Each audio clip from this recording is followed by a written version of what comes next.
Doutor, é possível medidas protetivas sem boletim de ocorrência? Seja bem-vinda, seja bem-vindo ao canal Lei Maria da Penha em Foco. Sou Júlio Konkowski e no vídeo de hoje trago essa resposta a uma pergunta de um dos seguidores. Então vamos lá, pergunta muito frequente também que respondo aqui nesse vídeo. Então vamos, primeiro ponto, a partir de 2023, sobretudo com a Lei 14.550, a Lei Maria da Penha passou por uma mudança abrupta, né? Posteriormente ela sofre uma nova alteração pela Lei 14.994 e que trouxe o pacote antifeminicídio. Mas, em particular, em 2023, as medidas protetivas passaram a ter uma outra feição. Antes dessa data, desse ano, as protetivas eram concebidas como cautelares preparatórias de um processo criminal. Ou seja, elas estavam, de certa maneira, ligadas a um procedimento criminal de inquérito ou um processo criminal tradicional. Então, elas eram encaradas como um apenso do direito criminal, não é? A partir do advento da Lei 14.550, essa feição mudou. Então as protetivas passaram a ter um divórcio em relação ao procedimento criminal, passaram a gozar de status de autonomia. Então significa que as medidas protetivas passaram a ser autônomas em relação ao processo criminal, ao inquérito policial e principalmente ao boletim de ocorrência. Significa dizer que a suposta vítima pode pedir medidas protetivas mesmo sem ter feito um único boletim de ocorrência. O boletim de ocorrência não é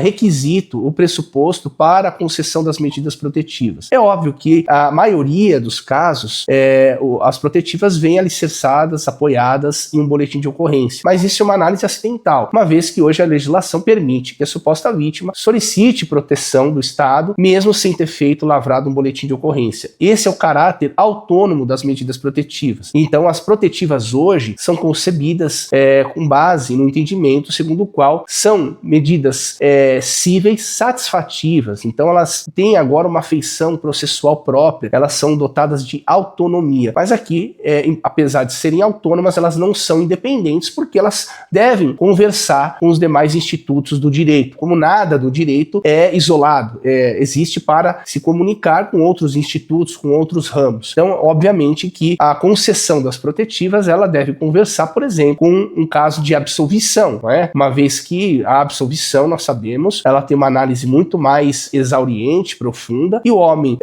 absolvido no campo criminal, isso sem dúvida nenhuma trará repercussões para as medidas protetivas, mesmo as protetivas sendo autônomas. Isso significa que as protetivas são autônomas, porém não independentes. Esse lado não independente, ela é justamente o ponto de conversa, de comunicação com as protetivas e os demais ramos, perfeito? Se esse vídeo fez sentido para você, compartilhe ele, dê o seu like, junte-se a nós, porque aqui é no Fio do Bigode, e lembre-se, respeite as mulheres.